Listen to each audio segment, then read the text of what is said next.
अब कहते हैं चारि पादन के कथन पूर्वक आत्मा का ब्रह्म से और विश्व का विराट से अभेद।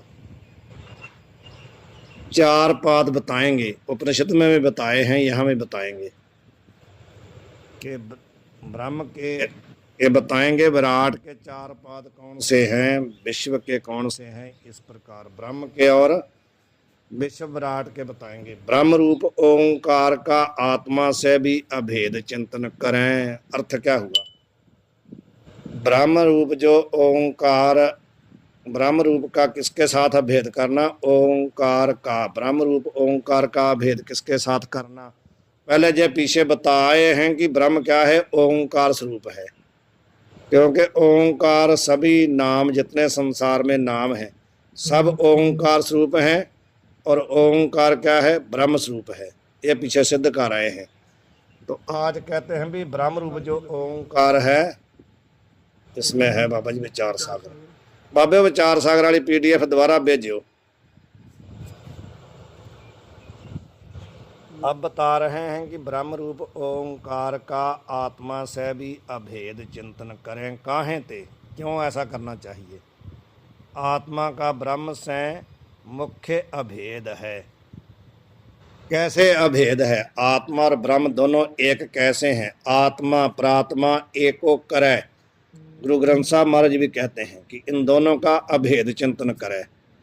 ये गुरु ग्रंथ साहब महाराज का वचन है। देखो आगे बाबा जी, दोबारा देखो, पीछे करके दोबारा देखो। अभी आया है, पीछे करो, पीछे बैक करके देखो, दोबारा बैक करो इसको।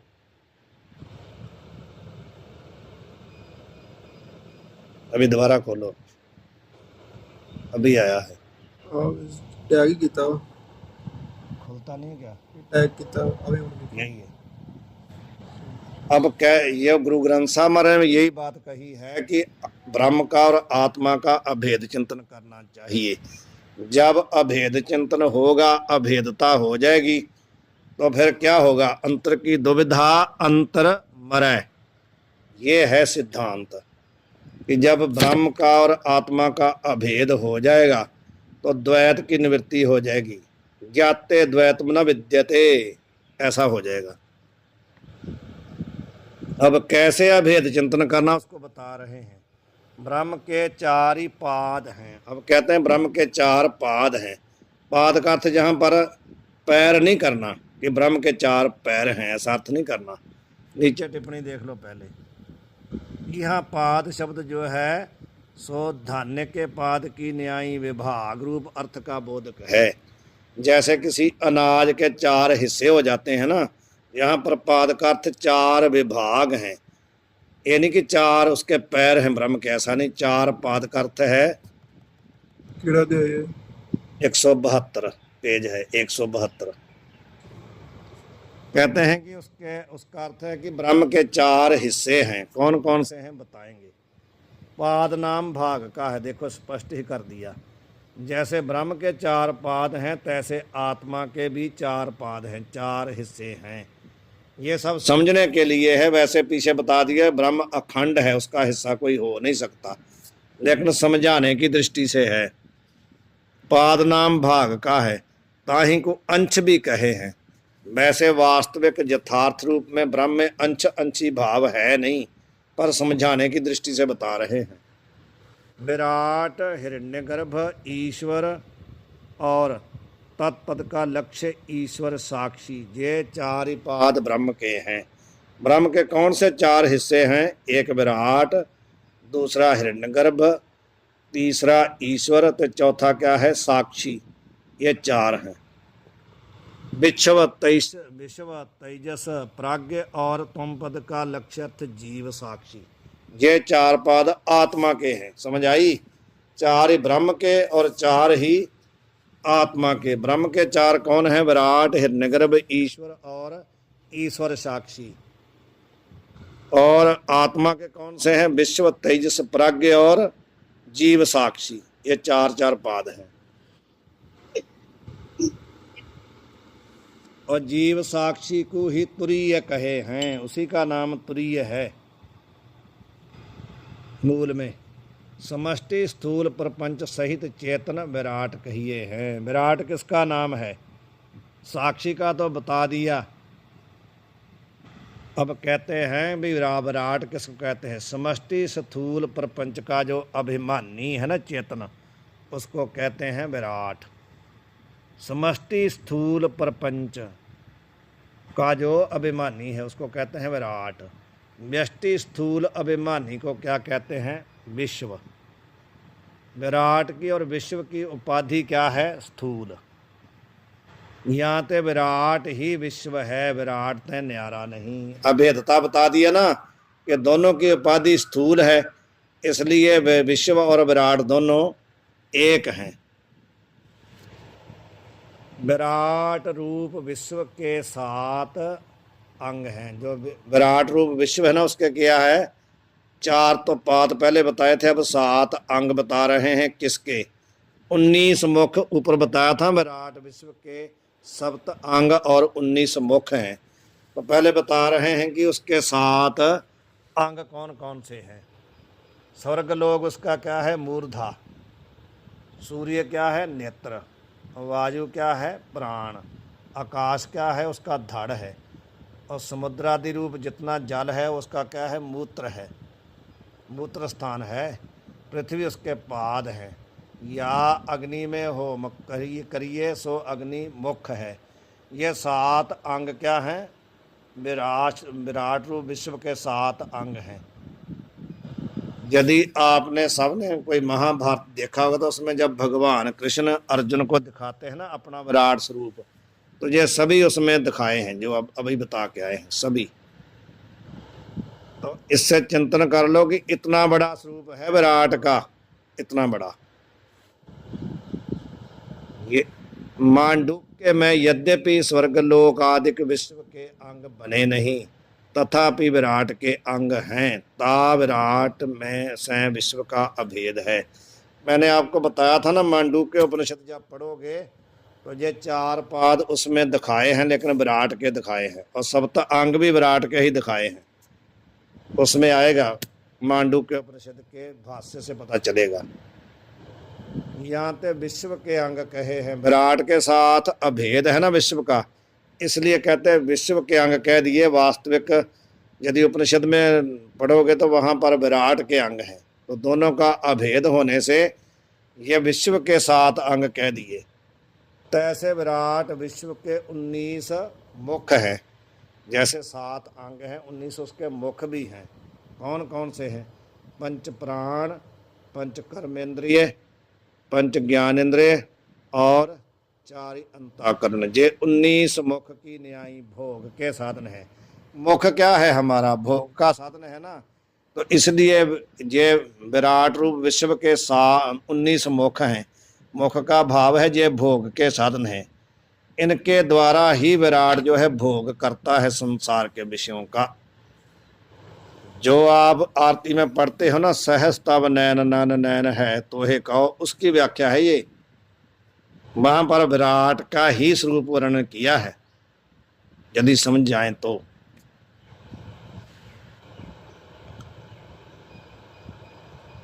इन 19 तय स्थूल शब्द आदि को बाह्य वृत्ति करके जागृत अवस्था विषय भोग गए है। ये जो 19 मुख हैं, इन 19 मुखों के द्वारा जो विराट है वो क्या करता है? स्थूल जो शब्द आदि हैं, सूक्ष्म नहीं, स्थूल जो हमारे को सुनाई पड़ते हैं शब्द आदि, इनका बाह्य वृत्ति करके जागृत अवस्था में भोग करता है। कौन? विराट। या ते विराट रूप विश्व स्थूल का भोगता और बाह्य वृत्ति कहिए है। बाह्य वृत्ति करके भोगता है, इसलिए क्या कहते हैं विराट को? विराट स्वरूप जो विश्व है वो क्या है? स्थूल का भोगता है और बाह्य वृत्ति कहिए है और जागृत अवस्था वाला कहिए है। उसके ये 3 बातें उसमें आ गई। स्थूल का भोगता, बाह्य वृत्ति और जागृत अवस्था वाला। इस प्रकार ही लय चिंतन जो बताया था ना शुरू में, लय चिंतन, ये इसी प्रकार है। यदि आप इसके बाद जपजी साहब मूल मंत्र की व्याख्या पढ़ोगे ना फरीदकोट वालों की, तो ये सब कुछ उसमें आएगा जो आप पढ़ रहे हो। मूल मंत्र की व्याख्या उसी के समझ में आएगी जो यहाँ पर समझ लेगा। ऐसा ही पूरा उन्होंने व्याख्यान उसमें किया है मूल मंत्र का। अब कहते हैं चतुर्दश त्रिपुटी, 14 प्रकार की त्रिपुटी बता रहे हैं। प्राणादिक 19 जो भोग के साधन हैं, 3 विषय श्रोत्रादिक इंद्रिय और अंताकरण 4 ही। ये चतुर्दश अपने अपने विषय और अपने अपने देवता की सहायता चाहे हैं। जो प्राणादिक बताए हैं ना 19, उनके अंदर कहते हैं जो श्रोत्रादि हैं, श्रोत्रादि इंद्रिय ले लेना। भाव एक इंद्रिय, एक उसका देवता ते एक उसका विषय, 3 चीजें हो गई ना। तो तीनों को मिला करके ही त्रिपुटी, जो चतुर्दश त्रिपुटी बता रहे हैं, चतुर्दश उसी को देख के कह रहे हैं। इंद्रियादिक जो श्रोत्रादिक इंद्रिय, बाबा जी इतने ना सुनो, रिकॉर्डिंग चल रही इतना सुना करो बाबा जी, रिकॉर्डिंग चल रही है। श्रोत्रादिक इंद्रिय और अंताकरण 4 ही। कितने हो गए?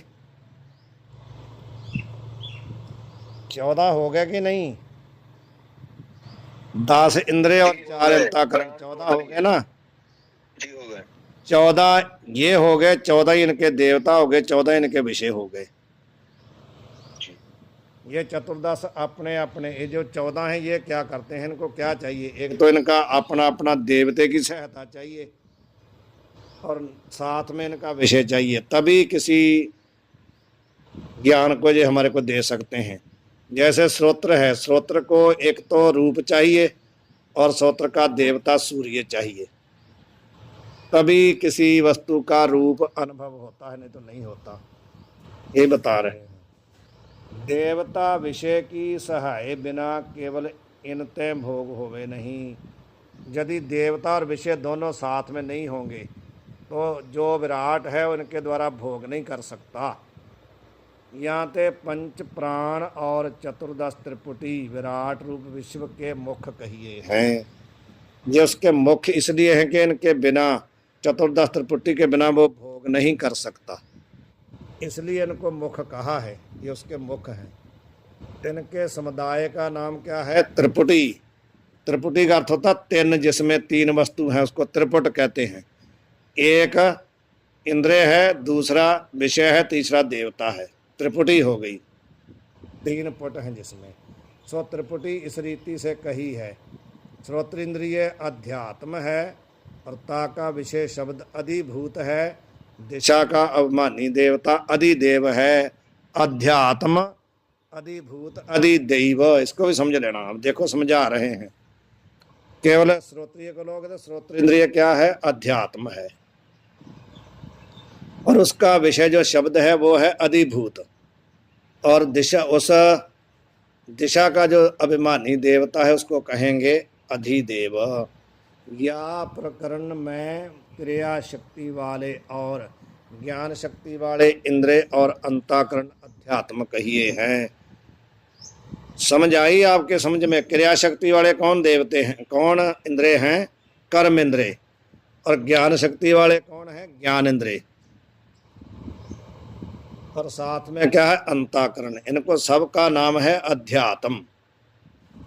इनके विषय क्या है? अधिभूत। अब संक्षेप में सबका बता दिए ना, श्रोत्रेंद्रिय का तो खोल के बता दिया, बाकी सबका आपने अंदाजा कर लेना कि जो इंद्रिय हैं वो हो गए अध्यात्म, जो उनके विषय हैं वो हो गए अधिभूत, और तिनके सहायक जो देवता हैं वो हो गए अधिदैव।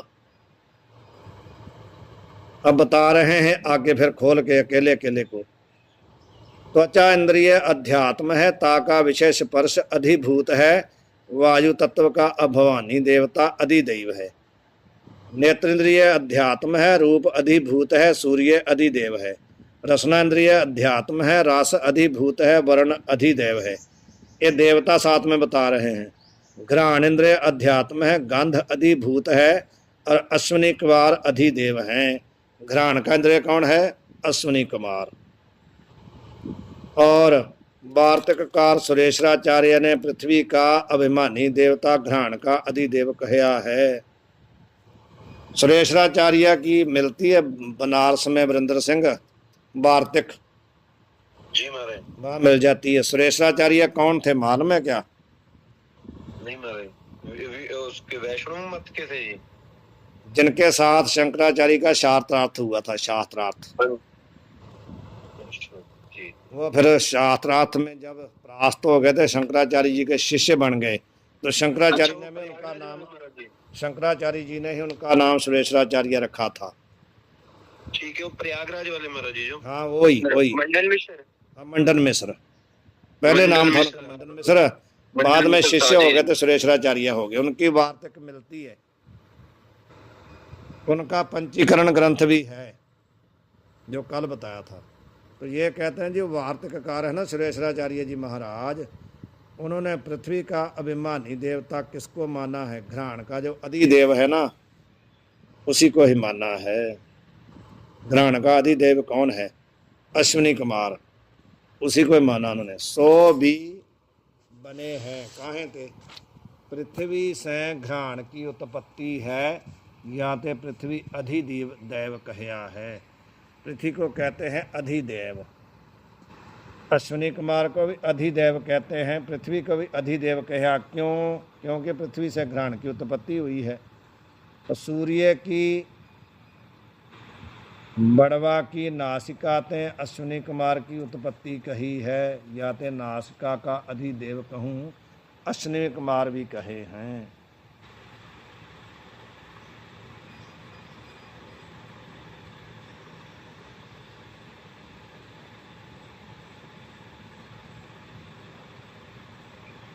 सूर्य की बड़वा की नासिका, बड़वा कहते हैं घोड़ी, समझ गए? उसकी नासिका से अश्विनी कुमार की उत्पत्ति मानी गई है। इसलिए नासिका का अधिदेव किसको कहते हैं? देवता किसको कहते हैं? अश्विनी कुमार को। पृथ्वी से घ्राण की उत्पत्ति कही, इसलिए पृथ्वी को ही घ्राण का देवता कहा है। कहीं कहीं कहते हैं, जैसे सुरेश्वराचार्य ने माना है। अब कहते हैं वाक इंद्रिय अध्यात्म है, वक्तव्य अधिभूत है, अग्नि देवता अधिदेव है। हस्त इंद्रिय अध्यात्म है, पदार्थ का ग्रहण अधिभूत है, इंद्र अधिदेव है, भाव देवता है। पाद इंद्रिय अध्यात्म है, गमन अधिभूत है, विष्णु अधिदेव है। तो पाद का, पैर का देवता कौन है? विष्णु। गुदा इंद्रिय अध्यात्म है, माल का त्याग अधिभूत है, यम अधिदेव है, देवता है। उपस्थ इंद्रिय अध्यात्म है, ग्राम्य धर्म के सुख की उत्पत्ति अधिभूत है, प्रजापति अधिदेव है। नीचे इसकी टिप्पणी पढ़ लो एक बार, दोनों की। वचन क्रिया का विषय पदार्थ वक्तव्य कहिए है। वचन क्रिया का जो पदार्थ होता है ना, उसको कहते हैं वक्तव्य। सो वचन क्रिया द्वारा वाक इंद्रिय का अधिभूत है। ऐसे सर्वेंद्रिय के आप की क्रिया द्वारा जो विषय रूप अधिभूत है, वे जानी लेने। कहूँ वचनादि क्रिया को अधिभूत कहे हैं, सो स्थूल दृष्टि वाले जनों के ज्ञान अर्थ है, श्रुति अर्थ के विचार से कहा नहीं। एक तो ये हुआ। दूसरा कहते हैं मैथुन क्रिया रूप पशु धर्म। ये जो ऊपर कहा था ना, ग्राम्य धर्म के सुख की, इसका अर्थ क्या है? मैथुन क्रिया रूप पशु धर्म। मैथुन क्रिया को देखो पशु धर्म कहा है, मनुष्य धर्म नहीं कहा। प्रजापति अधिदेव हैं, मन अध्यात्म है, मन का विषय अधिभूत है, चंद्रमा अधिदेव है। बुद्धि अध्यात्म है, बौद्धव्य अधिभूत है, बृहस्पति अधिदेव है। ज्ञान का विषय बौद्धव्य कहिए है। बौद्धव्य किसको कहते हैं? जो ज्ञान का विषय होता है। अहंकार अध्यात्म है, अहंकार का विषय अधिभूत है, रुद्र अधिदेव है। चित्त अध्यात्म है, चिंतन का विषय अधिभूत है, क्षेत्रज्ञ जो साक्षी सो अधिदेव है। चित्त का कौन देवता है? साक्षी। इसका भी पढ़ लो टिप्पणी। साक्षी चेतन जाते चित्त का आश्रय होने कर चित्त के ताई अनुग्रह करे है, या ते ताका अधिदेव कहिए है। याही ते किसी आचार्य ने चिंतन रूप स्मृति ज्ञान साक्षी के आश्रित कहया है, कहूँ चित्त का अधिदेव नारायण कहया है। ये चतुर्दश त्रिपुटी और पंच प्राण के 19 विराट रूप विश्व के मुख हैं। समझ गए ना, ये सब 19 याद कर लेने कौन कौन से हैं। मोटे रूप में क्या है, पंच प्राण, पंच ज्ञानेंद्रिय, पंच कर्मेंद्रिय और 4 अंतःकरण, ये 19 मुख हैं। और आगे इनकी त्रिपुटी कैसे बनती है ये आपने पढ़ लेना। कौन किसका विषय है, कौन किसका देवता है, ये सबको आप ये जितने हैं ना, ये सब आपकी उंगलियों पर गिने होने चाहिए। कोई पूछ ले आपको किसी का भी देवता कौन है, रसना का कौन है, चक्षु का कौन है, श्रोत्र का कौन इंद्रिय है, कौन देवता है, तो आपको तुरंत याद होना चाहिए। इसको एक कॉपी के कोष्ट बना के उसमें लिख लो आप, तो ये इंद्रिय, ये विषय और ये देवता, और इसको रट लो, कंठ कर लो। विश्व विराट और आकार का अभेद चिंतन, ये सब मांडूक्य के अनुसार ही बता रहे हैं। पहले आकार का बताएंगे, फिर उकार का बताएंगे, फिर मकार का बताएंगे। पहले कहा था ना ओंकार का कैसे चिंतन करना, तो वही बता रहे हैं। पहले विश्व विराट का किसके साथ भेद बता रहे हैं, आकार के साथ कैसे भेद करना है। ओंकार के साथ अपने आप को बनाना कि मैं ही ओंकार हूँ, तो कैसे अपने आप को ओंकार मानना है, ये बता रहे हैं। जैसे विराट में विश्व का अभेद है, तैसे ओंकार की प्रथम मात्रा जो आकार ता का भी विराट रूप विश्व तय अभेद है। ओंकार की पहली मात्रा क्या है, आकार। तो ये कह रहे हैं भी जैसे विश्व का विराट के साथ विराट के साथ विश्व का जैसे अभेद है ना, ऐसे ही ओंकार की जो पहली मात्रा है ना आकार, उसका भी विराट के साथ अभेद है। कैसे है बता रहे हैं। ब्रह्म के 4 ही पाद में प्रथम पाद विराट है, पहले बताए हैं। ब्रह्म के 4 पाद हैं, जो 4 हिस्से हैं, उसमें पहला क्या है, विराट। आत्मा के 4 ही पादन में प्रथम क्या है, विश्व। तैसे ओंकार की 4 ही मात्र रूप पादन में प्रथम पाद है आकार। ब्रह्म के भी 4 पाद, आत्मा के भी 4 पाद, ओंकार के भी 4 पाद, 4 मात्रा बताएंगे। अब इसको समझ लेना अच्छी तरह, ओंकार की व्याख्या करनी हो तो। ज्ञाते प्रथमता तीनों में समान धर्म होने ते विश्व विराट आकार का भेद चिंतन करे। पहले तो सबके 4-4 पाद हैं, इसलिए 4 का अभेद है, ऐसा चिंतन करे। जो 7 अंग 19 मुख विश्व के कहे, विश्व और तेजस की विलक्षणता।